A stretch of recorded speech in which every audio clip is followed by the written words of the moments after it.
we were all in a room and we went through and we said the reasons I love this team, but you couldn't repeat anything. Then we said, the thing that nobody knows about me is. So it started off with something silly like, nobody knows that my favorite the color's pink. Yeah. And it got to, nobody knows that I was molested as a kid, and nobody knows that. And I realized, man, I don't know my players enough. Because I'm hearing this stuff for the first time. I was embarrassed to tell people that I was an Olympian. Maybe it's not embarrassed. I think it was fear. It was fear that if I did, that people would hate me. So my mom sang this song to me. Nobody likes you. Everybody hates you. We need to do some worms. First you get the bucket, then you get the shovel. Ooh, how they wiggle and swerve. Now listen to the words. Nobody likes you. Yeah. Everybody hates you. Well, here's what happened to me.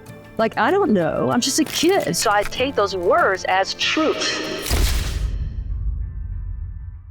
Welcome back, everybody, to Flipping the Lid. You know what we do here by now. We love to get into the real, raw conversations around what has actually shaped people's lives. We don't just talk about the highlight reels. We talk about the depth of life and how sometimes when we shut off certain elements of pain, it actually manifests in different ways.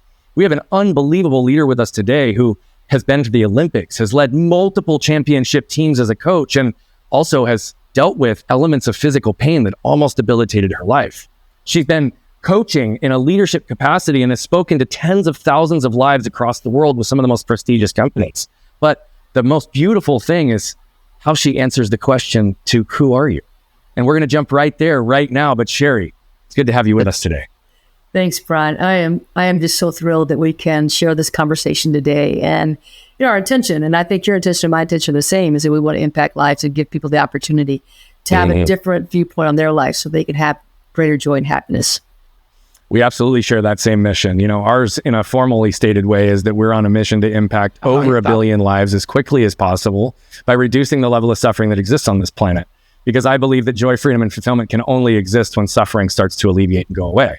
Right. And that means something different to everybody, but we are on the same page. And in our little pre-conversation, when you were on our live show, right, like we had some instant connection. I love your energy. I love the way wisdom flows through you. And I love how vulnerable and transparent you are. And like I said in the intro, one of the things that really strikes me is the only question I ask every single guest is one that was actually on the intake form. And I've already asked you before, but I really want you to go down this path again, because here's the reality. I want you to tell us who you are in your words. And the way that you communicate this is so simplistic and beautiful. Right. So years and years and years, I would define myself through what I did and a title I had. And what I found was that it didn't fulfill me. I was always looking for the next. What's the next, the next, the next? And so there was never this permanent fulfillment of joy. And so through a lot of reading and studying, I learned that the greatest thing you can say is I am, because that completes you. There is nothing after those words. You're completed by just saying I am, because you really don't have to do anything else to be worthy. You are born worthy, but we just don't understand that lesson. I love that. I am statements are actually something that I've utilized for well over a decade, and we teach to multiple people. And one of the things that I just love to say most simplistically is the words that follow I am follow you. Yes. Right. And so often people commit themselves energetically, emotionally, spiritually towards words attached after I am, and sometimes just an answer to a how are you question. And most of the time it changes people's frequency. It impacts them. But like I had said to you, I also learned to receive love, validation, and connection through performance. It was always about what I did. And so I had to realize that I had to stop the doing game and lean into the being game, because the more I can be, the more I am, is something that I love to say. Now, this wasn't always the case for you, right? You even said it. It's like I used to I would seek validation through different places. The I am wasn't as complete and succinct. And so maybe give just a little bit of perspective to that journey of you finding that fulfillment and that joy. Yeah. What allowed you to realize that you weren't existing with it first and foremost? Well, I think that as you go through life, and we all go through life, we're all going to have challenges. It's part of the human experience. Nobody gets to live in a bubble and say, oh, I'm unchallenged. It is how we evolve. Mm-hmm. So, when I was young, of course, I didn't know this. I didn't understand this. And when things occurred to me that made me feel abandoned and betrayed and not enough. And these are subtle messages that our parents give us, and they don't mean to. They don't mean to do it. Right? It's not an intention of theirs. They're just giving to us what they knew and know. So I learned that I wasn't enough, right? And this came through my mom, through my dad. I had to be a straight A student. I had to be the best athlete on the team. And then my teammates, instead of adoring me, were jealous and mean and hateful. Yeah. That was not cool. And so I learned really early on that I wasn't good enough, right? And so I spent the rest of my life, for a long time, not the rest of my life, but for many, many years, decades, trying to prove and receive validation. So, I'm a 2-time Olympian. So like first Olympics, well, that didn't do it, right? So I got to do the second time. In between, I was a 2-time All-American. I was a valedictorian at college, right? Not enough. Still didn't do it. I was looking for that external validation, which I thought would bring me the internal validation, which of course it doesn't. You have to be internally validated. And so there's no way to do that with external, like you said, doings. You have to really settle into really the essence of who you are. And so one of the things that I learned early on was this: look, you're born a winner. You don't have to do anything. You don't have to do any proving, because that is your right from the moment you're born. But we're not taught that. So we're taught you have to do this, you have to be this, you have to make this, you have to have this kind of money, you have to have this title, and then you'll be fulfilled. Well, no, that's true. So I had to learn that there was far more to me than a title. And so once I learned that, and it was a long lesson, like this is not something that happened, like over a year, a few months. This was a long, long, long lesson that I had to go through. Yeah, well, I mean, even the way you just described that, we were just, I was in one of my mastermind groups earlier this morning, and there's often these little hot seat moments where people will come in, and because of who I am and how I can see people and reflect, I'm often one of the participants, even though it's not my group, that ends up coaching in those spots. And, I was talking to a 55-year-old man, and he's like, I got to get to the source. I got to get to this thing that's keeping me stuck, these ways that are happening. And it was really all about this external validation and comparison. Right. And that was one of the first things that I had to get him to center in, is it's like, look, you're 55 years old. It's not a light switch. You don't just decide and all of a sudden that I'm not going to live this way, and you don't experience those same feelings, those same emotions, those same patterns. Yeah. I mean, it can take decades for some people to unpack if they don't have the right guide and the right work to get them in the place that they need. Yeah. You are by definition one of the highest performers on the planet. You're an Olympian. Right? Yeah. You are by a percentage, a fraction of our population who's been able to go and represent their country through some form or fashion of the sport that they were involved in. Right? I love that you're wearing your Olympic team jacket today, by the way. I love that you're repping the colors. It's all integrated. The interesting thing is I was embarrassed to tell people that I was an Olympian. And I don't know, maybe it's not embarrassed. I think it was fear that if I did, that people would hate me, right? So for a long time, I wouldn't say, that I was an Olympian. I wouldn't even mention it. I wouldn't talk about it, whatever. And then I learned, look, it's okay. That's just a part of me. It doesn't define me. It doesn't make me better or whatever, but it is a part of me. I get to own the parts of me, all parts. Let me just define that, all parts of me, right? So the part of me that spent 9 years in, in therapy, where every time they talk about emotion, I was like, nope, not gonna, nope. They start saying, well, what happened to you? I'm like, nope, not gonna go there. And they say, well, do you want to get out of pain? Yes, I just want to get out of pain. Well, let's talk about, no, not gonna talk about emotion, no. Yeah. So that includes that 9 years, 9 years of being afraid of an emotion, of feeling an emotion, 9 years. And then, Brian, what happened was, I'm sure my therapist asked me this many times, right? So the time I heard it. Well, you heard it when you were ready. Yep. The time I heard it was, she said, what are you so afraid of? What are you so afraid of feeling an emotion? And I really stopped, and I was like, I think I'll die. Like, I really thought that I would die if I let an emotion come through. I really thought that. Any emotion or a particular emotion? Just the emotions of anything that, like, the abandonment, the betrayal, the suicidal thoughts, the depression. Like, if I dealt with any of the past that had you allowed yourself to go to any of the dark places, that you would die. I would die. Yep. I was sure of that. And so, and I didn't know that. I didn't know that's why I was holding it all in. But it really, and she said to me, which was really beautiful, she said, you're not the same person you were at 13 or 17 or 27. You're different. You're evolved. And I was like, oh. So, but I didn't, until the thing that you do, Brian, which I think is so important, is you ask the deeper question, which allows people to think and get to those deeper parts. Because if you don't get there, you just stay spinning. Right? You can't evolve. You just spin. It's the truth. And I think there's a lot of people who ask why questions that just keep them perpetually never ending that drain versus extracting the lessons they can from those experiences and understanding how to utilize them. Right. I mean, I love communicating with you because you are so clear and it is so accessible in the way and the words that you use. Right. I mean, even going down the path of saying 9 years in therapy, that in and of itself is something that many people will avoid until death. Right. And you're in there 9 years, like trying to unpack something that you don't want to access because you're afraid to die. Yep. I mean, that just also is the commitment to the champion that you are and have always been, because you have been somebody who's pushed through multiple areas. Yeah. I would like to go back, though, on one very specific thing that you said, which was, I used to not really admit or tell people that I was an Olympian. Yeah. Okay. Yep. And you talked about this fear, but I'd like you to get a little deeper on that. What was it about other people's reactions that you were most afraid of, and what made you believe that you needed to hide one of the things that honestly I believe should be most celebrated in your world? And should is a shame-based word, so I don't say it that way. I mean it like you deserve to have that celebrated. That's a unique thing. Sure. Well, because when I was young, this is what I believed. I believed people would love me if I was really good. Because you see the athletes on television, everybody's like, oh, and they wear their jersey number, and they so I really thought that's what was going to happen. And what happened in my world was that people hated me, right? Because I was better than them. And so the parents hated me. And I had people in the stands yelling nasty things.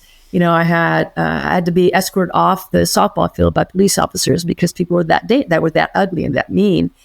And so to me, winning, being great, equated with hatred, right? It didn't equate with people honoring me or validating me or whatever. And so it was like this kind of quiet, like I did it and I want to celebrate within me, but don't tell anybody, because if I do, then I'm going to get more hatred from people. And so I really believe that story because, of course, it was a story that I had lived. And there are parts of that story that I didn't know that I played into, right? So we're all a part of our own story creation.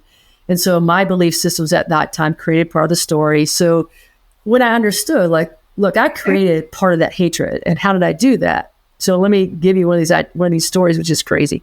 So when I was a kid, and we're incredibly influenced by our parents, right? I mean, so much that we can't even understand how much we are because they bring us those neural networks, all the way that we view the world, our blueprint of the world, right?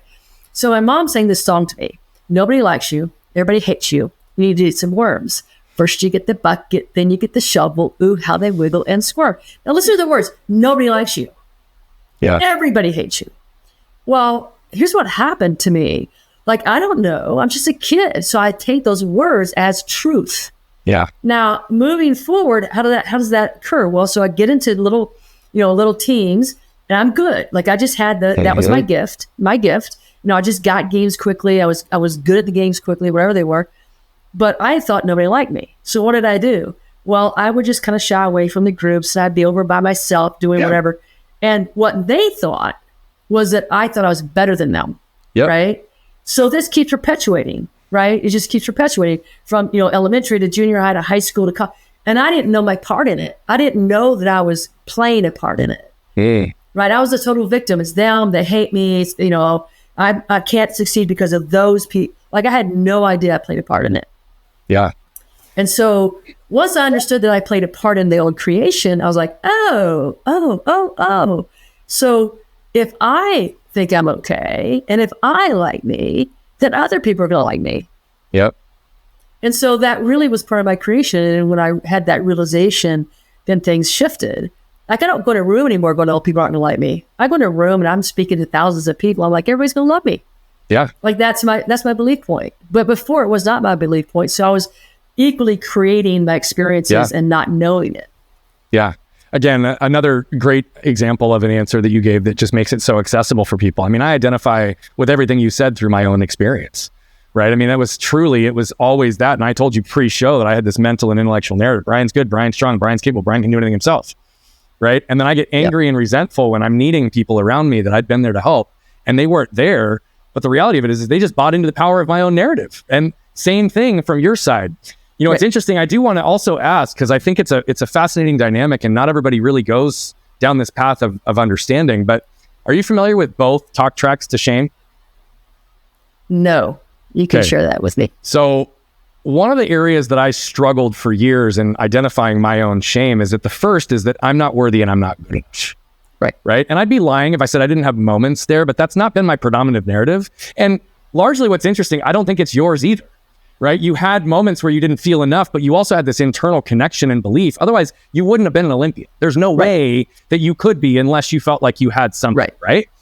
But the other side of it is when you shut that down, you show up in the arena and you're ready to go to battle, it's who do you think you are? See, the bigger I lived in my life, the more I felt the need to pull the throttle back in my life. Because just to your point, I felt like I was making everyone else feel badly, but it was really, I couldn't exist in it myself because I couldn't celebrate it. And there were dynamics that caused that.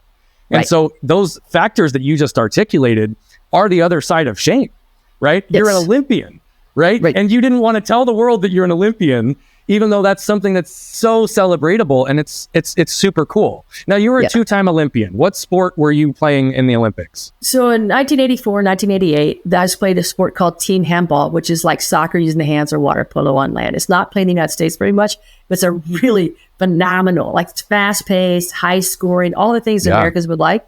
It just hasn't ever gotten to the point that Americans play it, right? We just haven't. And here's why it hasn't. We don't have the leadership.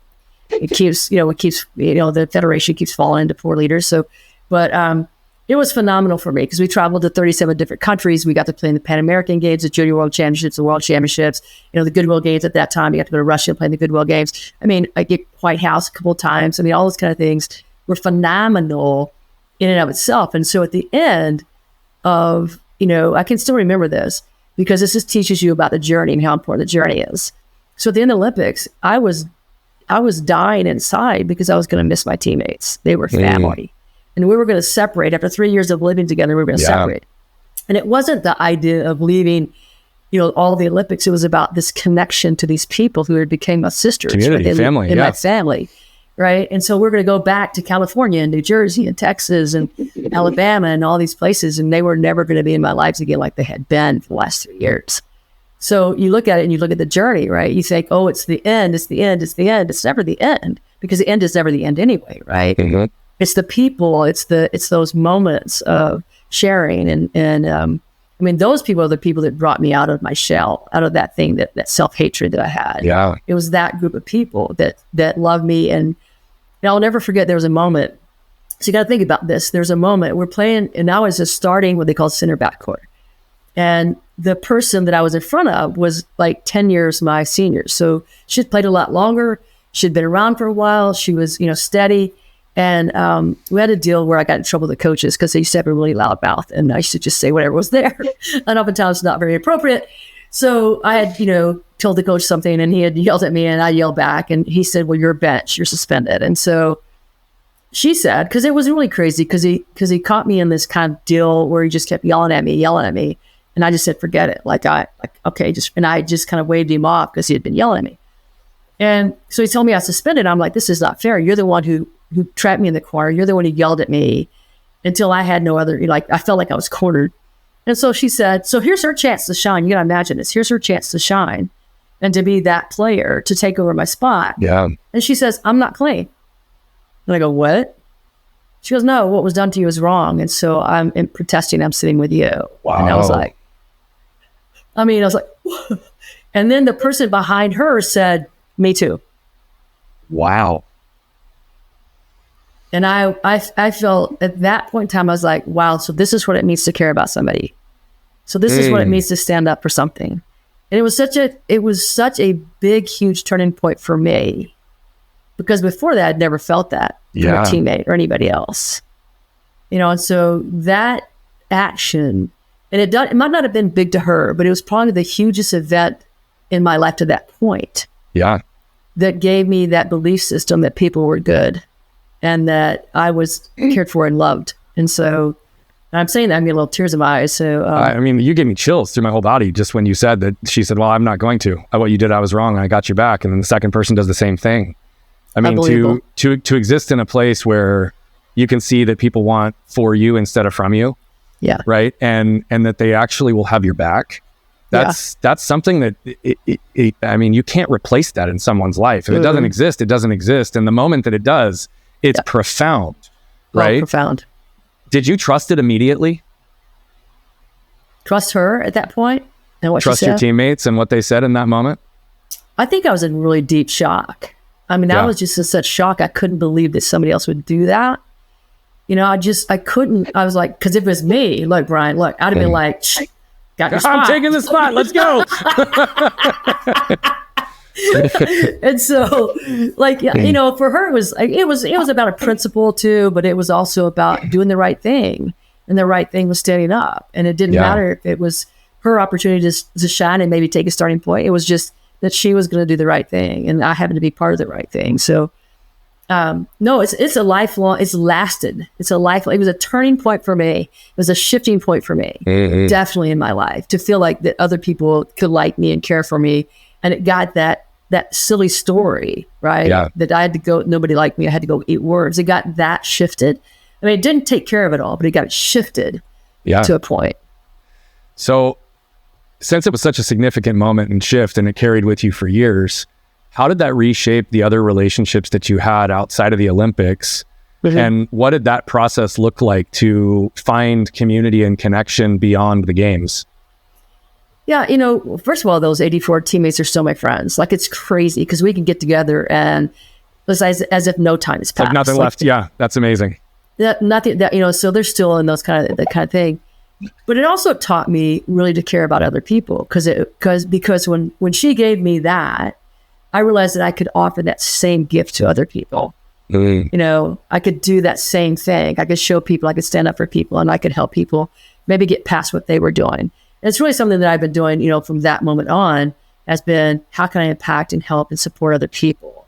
And do it, you know, initially I didn't have the courage to do that because it was too big about me. But when I got rid of that idea about who I was, right? Me, the you know, starting person, me, the whatever. When I got rid of that and I just go, who do I want me to be?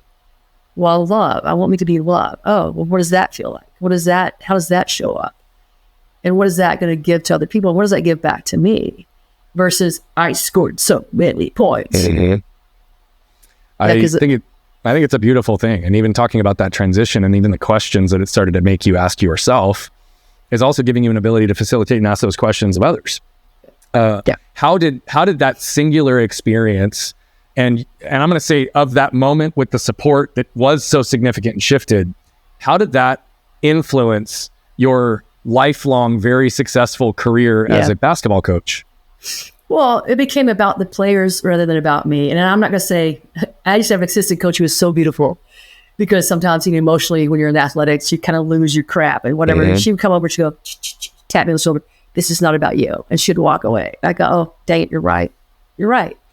So really it was about, you know, how could I help those young women evolve? And what way could I, you know, the discussions that you have, right, with people, it became, I was the coach of the person who wanted to evolve, not just the person who wanted to play, but the person who wanted to evolve. And then that led to, you know, what I currently do now. So I coach people, and the same thing that you probably do in different ways is help people find, you know, I call it leadership coaching. It never ends up about, yes, there's a part about leadership. You know, there's a really small part, but it's more about, you know, why am I so angry? And why do I keep being angry? And why am I self-sabotaging myself? And it all ends up back to that, right? So it started there in that moment of turning around and saying, look, I feel more complete when I feel loved than when you give me an honor or award. I feel more complete when I offer love to other people. I feel more complete. And so that emptiness that I had by trying to be validated through, you know, how many points I scored or any, you know, honor or award or whatever that I could get. Because it never felt like what I thought it'd feel like anyway. Yeah. Right? You always think it's going to be this moment. You're like, oh, it was never like that. It was like, oh, that was it. Okay, well, next. Yeah. Completely dismiss even the significant moments in so many ways. And, you know, it's funny, even as you say that, it was only a few years ago that I realized I thought that one of my love languages was words of affirmation. But then I would receive words of affirmation and I would just feel more shitty about myself. Right? And it was connected to my shame and I had to unpack that. But it was like one of those things where it's like, wait a minute, like, this doesn't seem like this makes sense. What's going on here? It does not congruent. It's not real. And, you know, now I love words of affirmation because I've opened myself to actually be able to receive. But that was something that I wasn't able to do for so long. I also know that you were, I believe you won an award as Coach of the Year, National Coach of the Year. Yeah. At least once, if not more times than that. And yet you also were fired from your first coaching job. Yeah. And so give a little bit of a understanding on the pathway from your first coaching experience to becoming, a nationally awarded Coach of the Year. Yeah. Well, I think that sometimes when we think somebody's fired, we think of it as incompetence. And there's so many things that lead into a firing, right? We just don't know. We're not behind anybody's whole pathway in history. And so that's why judgment is really ridiculous, because we have no idea what the pathway that they come through. Totally agree. That's why curiosity is far better, like standing in curiosity rather than judgment. But in my first coaching job, I was going to be assistant national team coach to the Olympics, to the Olympic team, right? But what happened was my coach sexually harassed me in the 1988 Olympic Games. And I stood up and I said, no. I said actually a lot more words, a lot more flavorful than just no.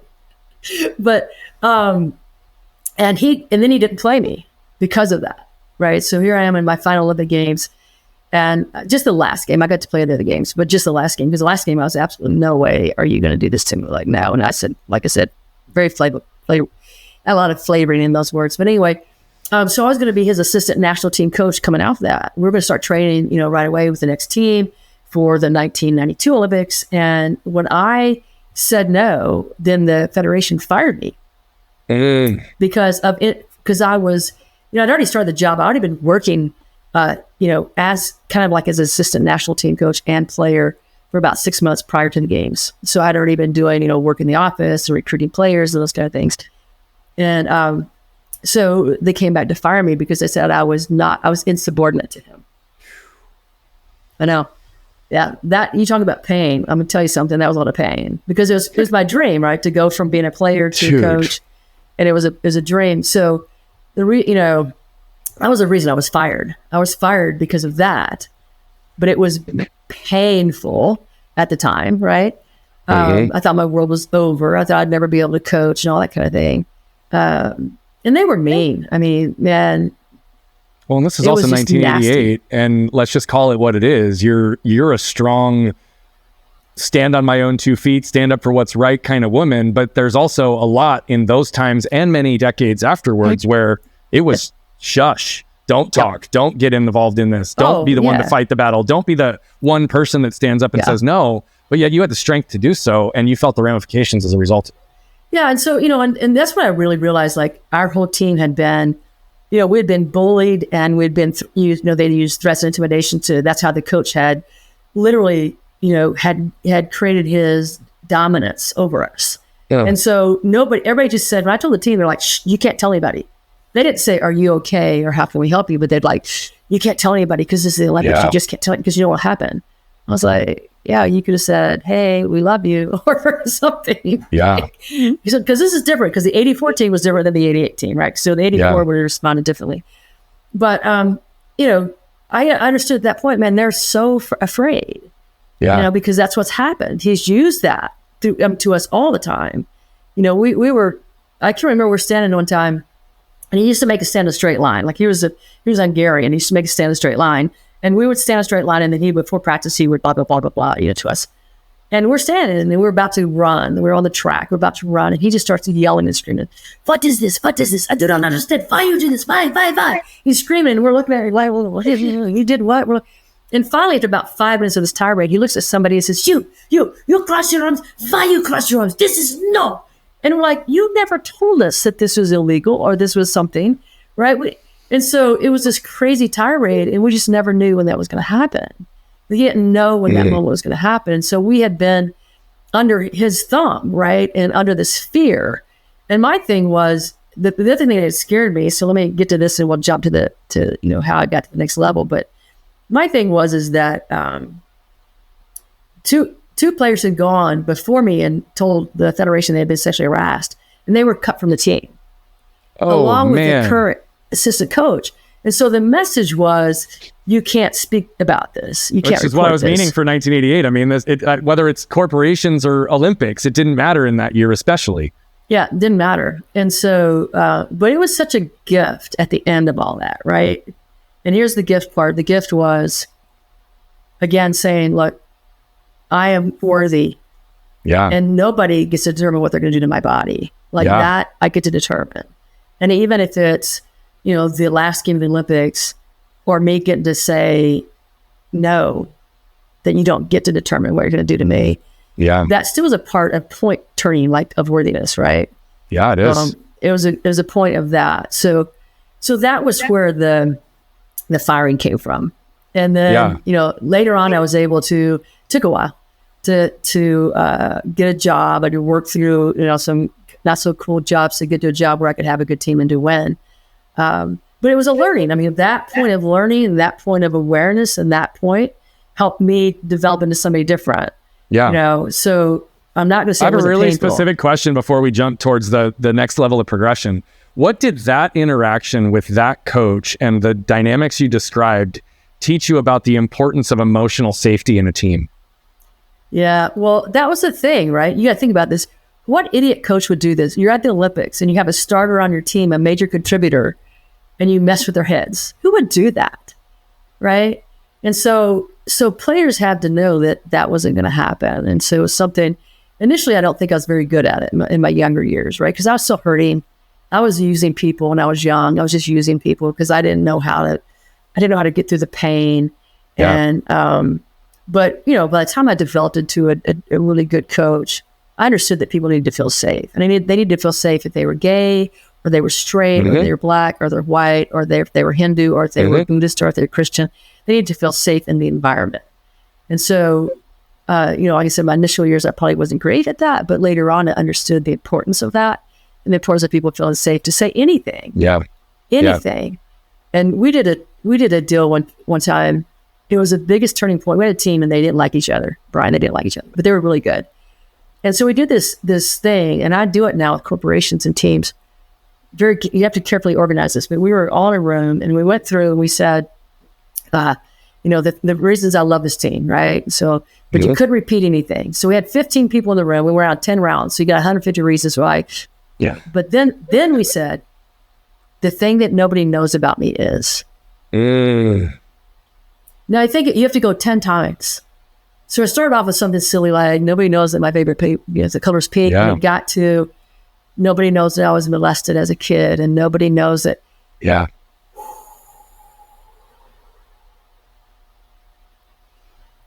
And I realized, man, I don't know my players enough, because I'm hearing this stuff for the first time. And I was like, but the safety of having that, the safety of people saying that in that moment in time, that's what allowed us to win, like the next 5 games, because it was that creation of sharing with people the deepest, darkest parts of yourself that you thought nobody would love.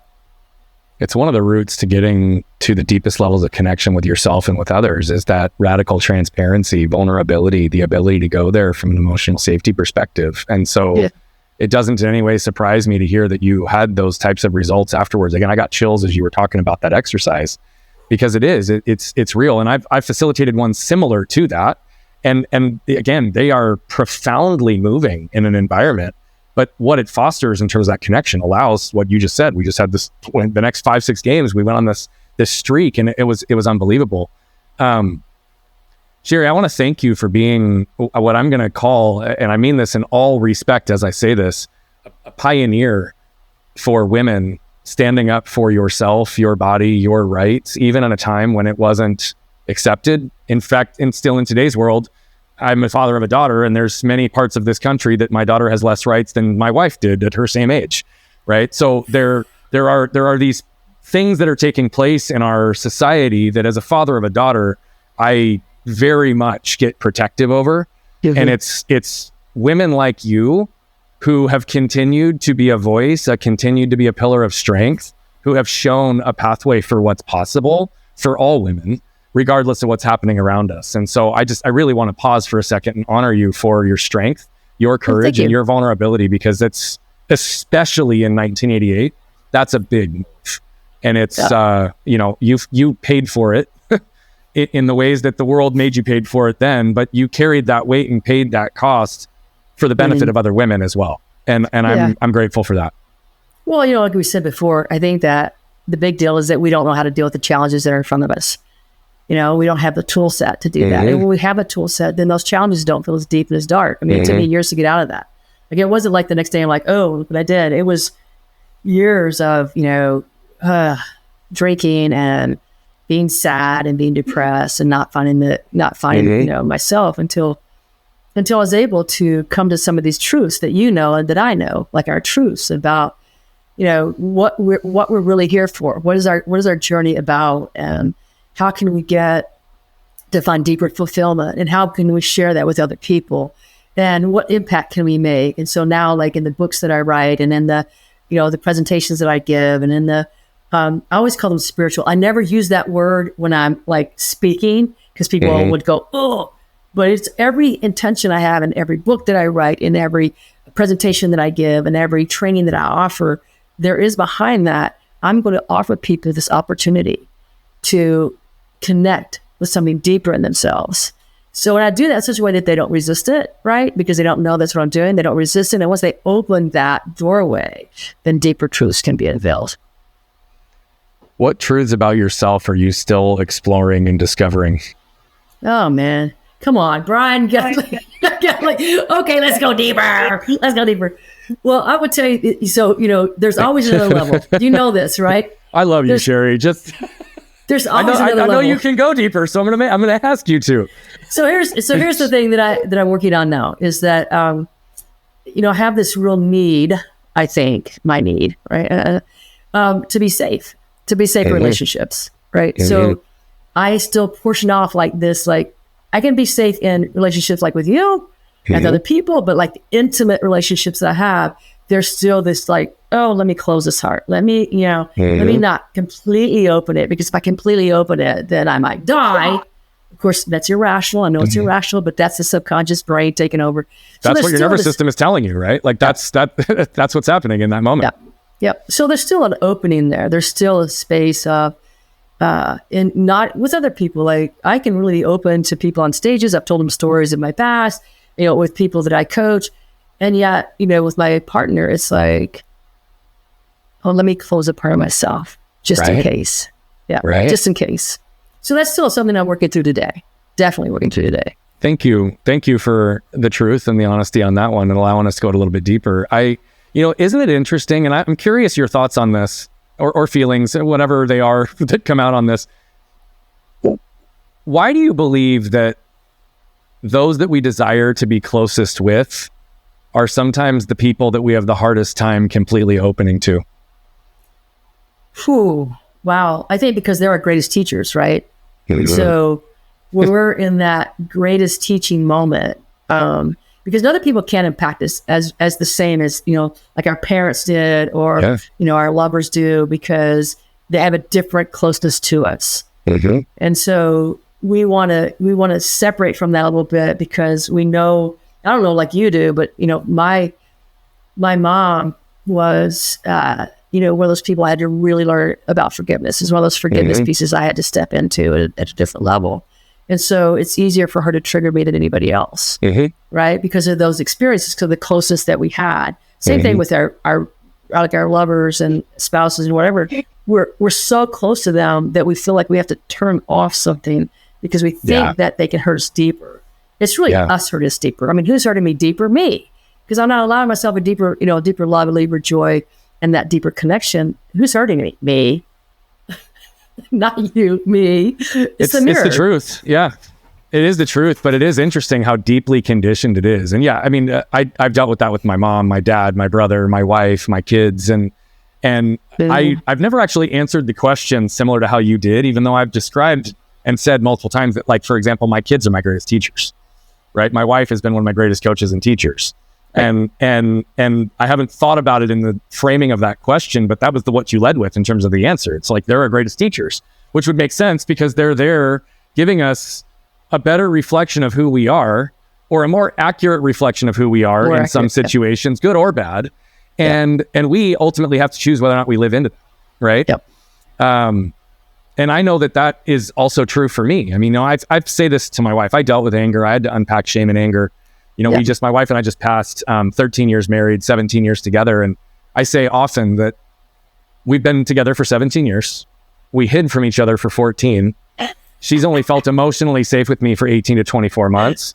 And it's also not a coincidence that we have the most intimacy. And I don't just mean that sexually. We have more intimacy, connection, depth, and vulnerability than we've ever had when we finally started to drop those layers of armor. And yet, she and I openly talk about the fact that there are still inherent cellular blocks within both of us that we're at least now conscious to, communicating about, and working through. But it's like, that is some of the muck and the yuck that's the hardest to get through, is the stuff that's closest to us.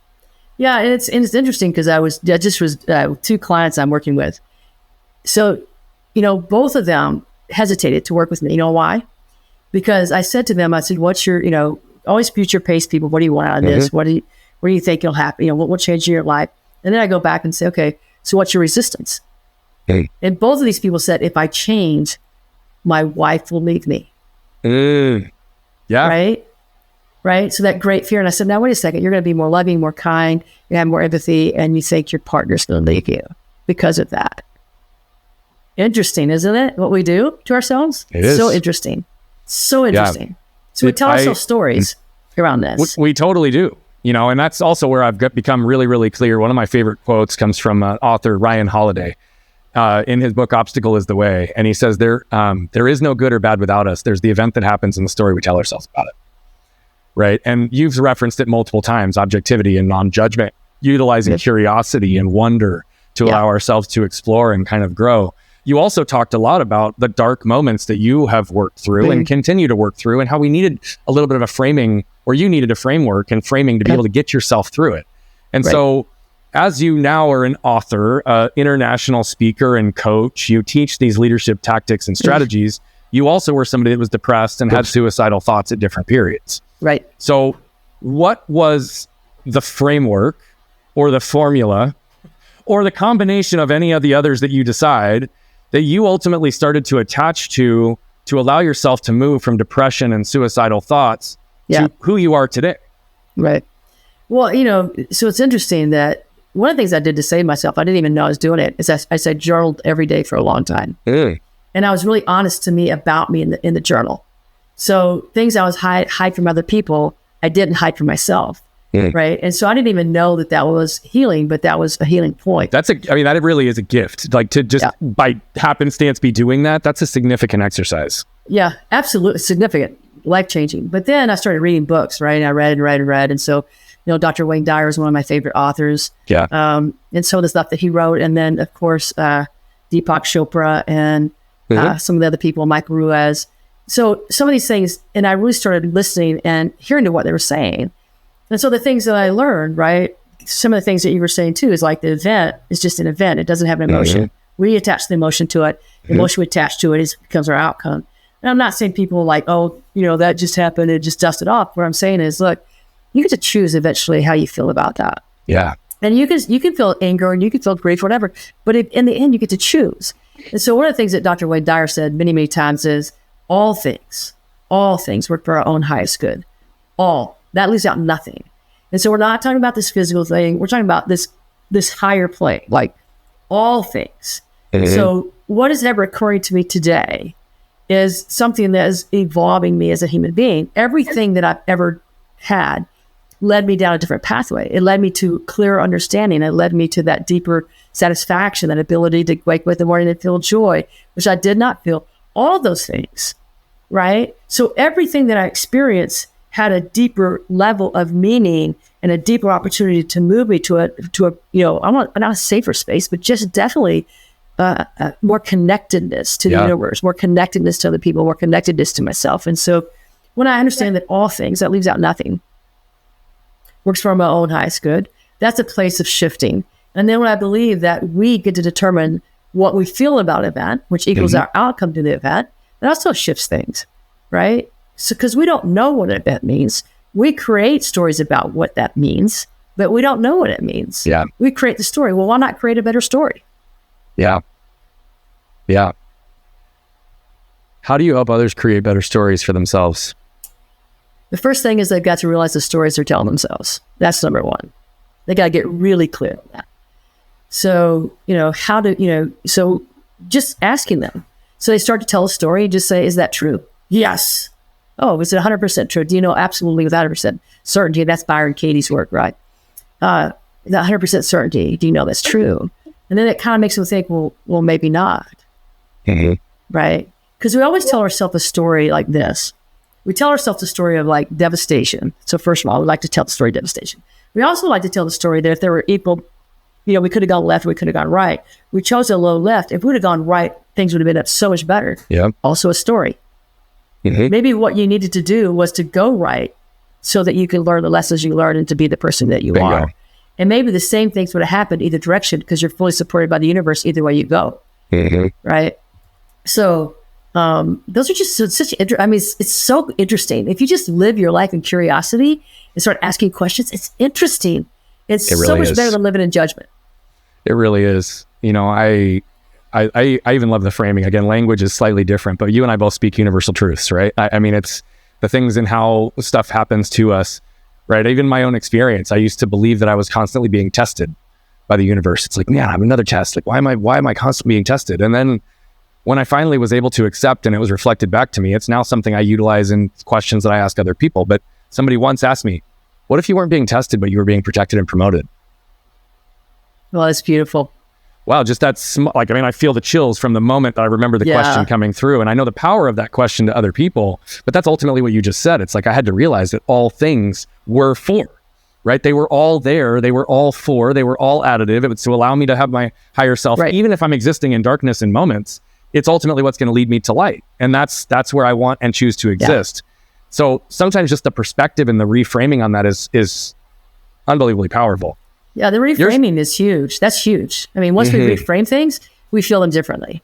So you're reframing like the for me rather than to me. Such a huge difference. Like huge. It's liberating, right? It's so liberating that you believe that people could do something for you, even if you thought it was bad or negative, but really in the higher sense of the world, like you're looking at the higher level of life, right? Yeah. They're really helping you evolve. So why are you mad at them? Yeah. We didn't loop back full circle to the coaching piece. And I am curious, is there anything else about your coaching journey, lessons within it, or being awarded the National Coach of the Year that you'd like to talk further about? Otherwise, I'm going to take our conversation down another path. Well, see, I think in coaching, it was just an evolution of, it was about me and winning to, it was about the players and helping them evolve to something different, right? So initially it was all about me. I'm still trying to prove myself. And then it became, what can I do to help these young women who are only playing this sport for 4 years, right? Yeah. I'm going to help them so that when they leave this, they're going to have tools that will help them in their life and their careers. So that was my evolution through coaching. I mean, it's really shifting out of me totally, and what I needed to be able to give to people. Well, and what it sounds like is you focused on the people, right? And the people first. And, utilizing a corporate analogy, right? We talk about this concept of people before profits. Profits in your case is winning. It's numbers, it's results, right? It's the outcomes. Right. But when you make the people better, the outcomes also improve, right? Absolutely. And that's the sign of, I believe, a real leader who starts to understand that it's far beyond the outcome. It's far beyond the strategy and tactics.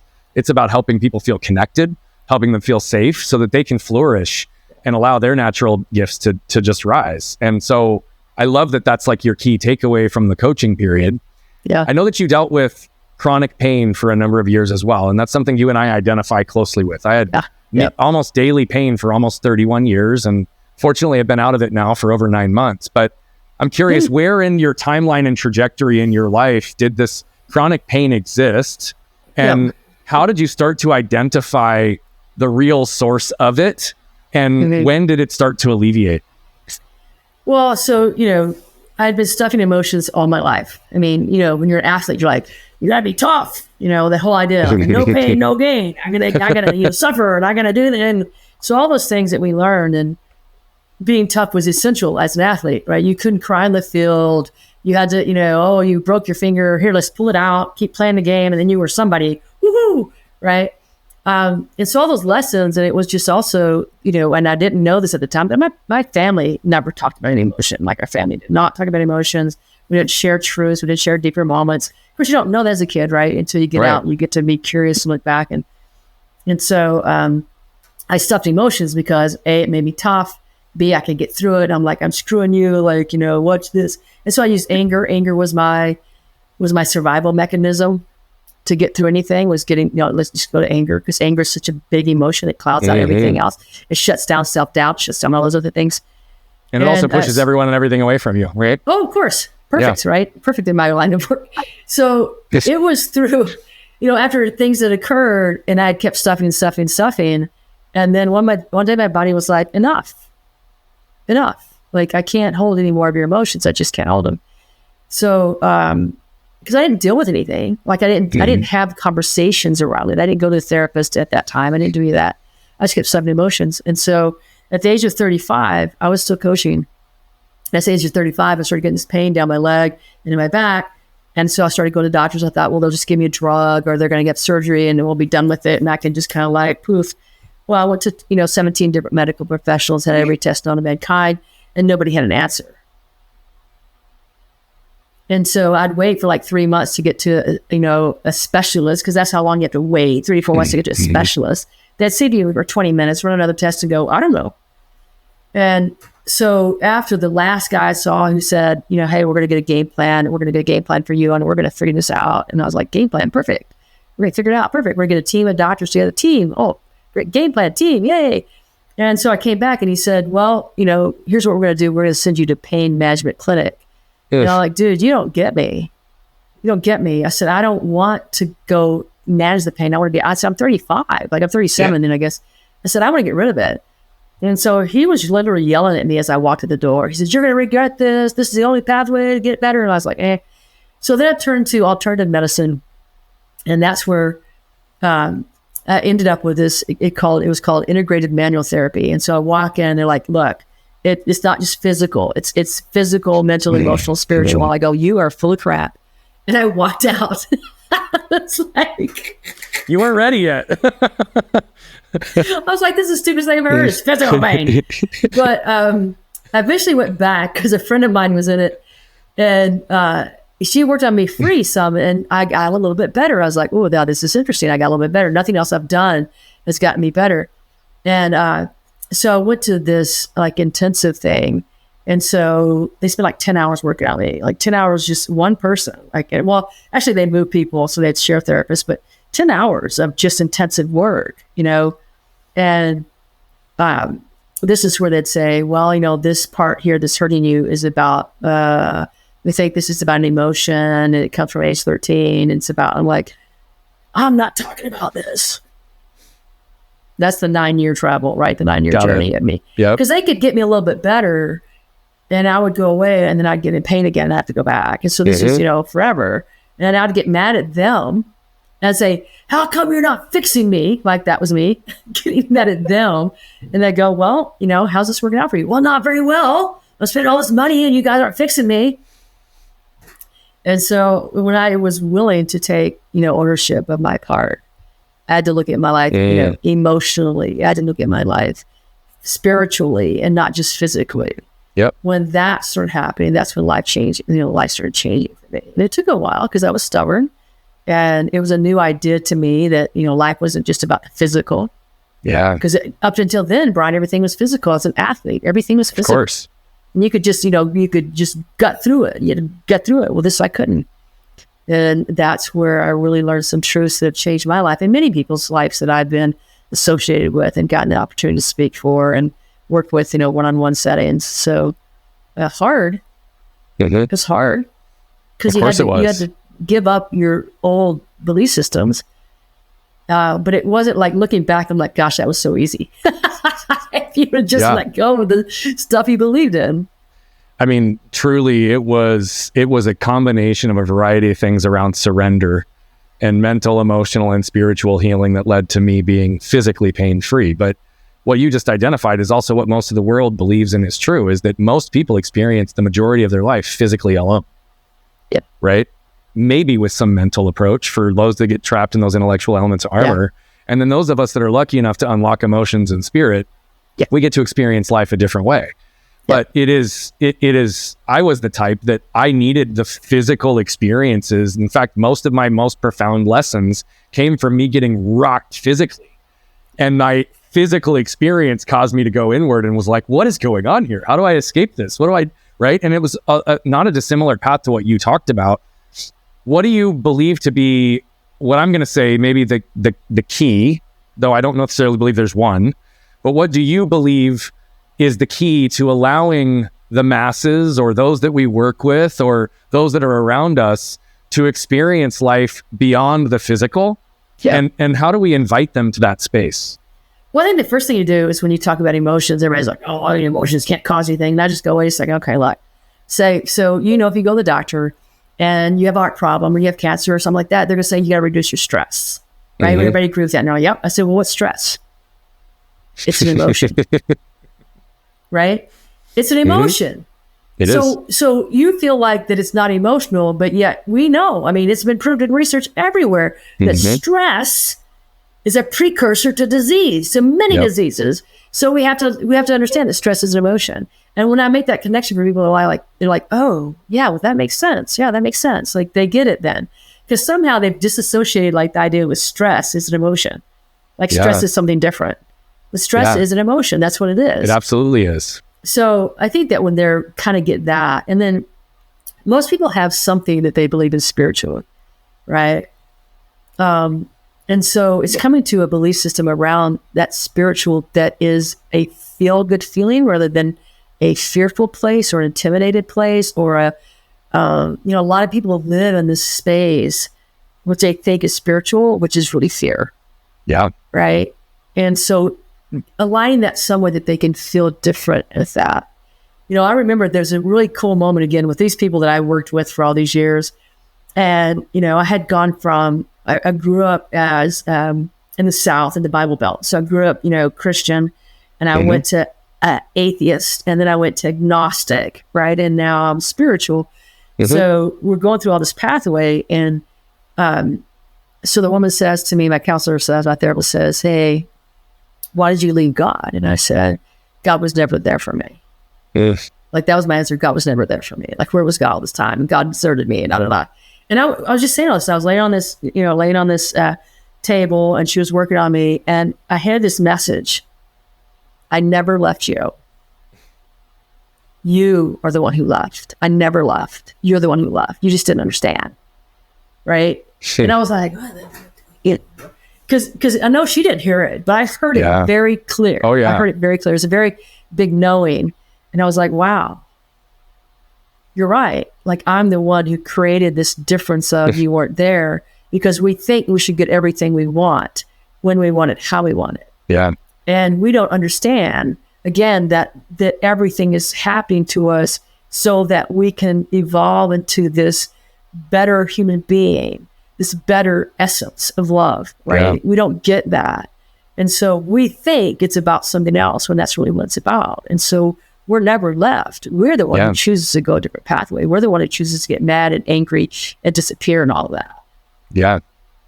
I really appreciate how you communicate the words that you use. I've said that multiple times throughout this episode, but I genuinely enjoy talking with you because it's so simple. It's so accessible. Like I said before, I often like to say to people, don't let the language get in the way of the lesson, right? Whether you call it God, the source, the universe, Allah, like I don't really care.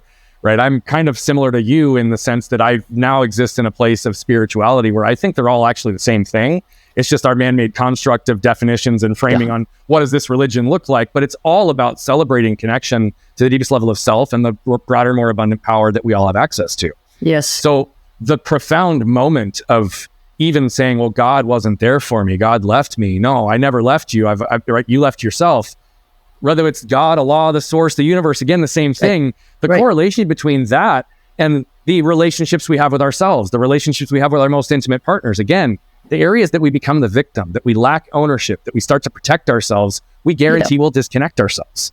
And so all of this is an interconnected conversation because truly, I believe that we exist in 4 categories, just like you've articulated: physical, mental, spiritual, and emotional. And so until we have a connection and a relationship in each area, they will bleed into each other. Yep, for sure. And that's where true health comes from, right? In all those areas. And so most of us only focus on 1 or maybe 2. We don't focus on all 4. And so that's where that true health comes from, right? That's where that true feeling comes from. And it's recognizing, like I said, that safety thing I have to work on. Oh, open the heart. If I open my heart, it will be crushed. that's still a piece of me that has to be continued to be opened. Definitely. We teach this concept of a strong spine and a soft front. The only way you can have a soft front is if your spine is fully formed, right? If you know who you are, what you're willing to do, what you're not willing to do, your boundaries, your worth, your all of the above, right? Then you can be unwavering in any environment, which then allows you to effectively lower that armor. Here's what I do every time I imagine having to soften my heart. I imagine one of my kids coming over and jumping in my lap. And I just ask myself a very simple question. Do they want to lay their head down on a metal chest piece of armor, or do they want to feel their dad's chest? And so as I have to soften my front, soften my heart, open it, I have to consistently center in strengthening my spine, which means furthering that process and evolution that you and I've talked about so much, which is just constant evolution of self. And I think it's an absolutely beautiful thing. You know, you wrote a book, Winning Leadership, 7 Secrets to be a Truly Powerful Leader. Tell us a little bit about the book and where people can find it, because I would love for them to be able to tap into your wisdom even beyond this episode. Thank you. Yeah. So, it's interesting. I interviewed 200 leaders from major like Dell, senior vice president of Dell, all the way down to like mom and pop businesses. And I don't mean like down, but, to people to different levels. Right. Yep. And I asked them the question, what's the biggest challenge that you've had to face? And over 80% of the people said myself. I thought that was absolutely marvelous. Yeah, and so the first chapter is about, what I call the winning factor. And it's self-awareness. It's that growth about you. It's understanding you, that you are the biggest, your biggest ally. And you're also the person that can be your biggest enemy. So that's you. And so that's the opening chapter. And I think that people really, when they understand that 80% of these people said, look, it's me. It's not the thing out there. It's really me. So that's where I open with. And so it's really like the whole book is spiritual. And like a lot of people would not know this, but the whole book is spirituality. It's a book of spirituality. It's a book of getting to yourself so that when you create that better you can give more to other people, right? That's what it's about, because you can't give what you don't have. And so you have to then fulfill you and get you to be a better you, so the more that you can impact other people. And so there's 7 chapters in the book. And the last, one is making success an adventure. So there's a lot of things we just talked about, like how do we change our mindset and reframe things around the obstacles that we have, so that we can see life, really success as an adventure. Really, it's not an obstacle like, we have to come to the obstacle, the barrier. It's really like, hey, look, this is just an adventure of life. And the more that we step into that adventure, the easier it becomes. So it's a book. It's called Winning Leadership, 7 Secrets to Being a Truly Powerful Leader. You can find it on Amazon and 999 other distributors, or you can find it on my website, www.thewinningleadershipcompany.com. You can also find it on my website. What you can probably tell by now is that I love telling these stories, but what I love even more is the impact that's coming from them. You see, we're on a mission to impact over 1 billion lives as quickly as possible, but to do that, we need you. See, we believe that moved people move people. And so all I'm asking is, if you've resonated, connected with any of the messaging, please consider commenting, sharing, leave a rating and review. Thank you so much for tuning into Flipping the Lid. And if you want more information on the show, how to become a guest, how to recommend a guest, or any of the other details, head over to flippingthelid.com.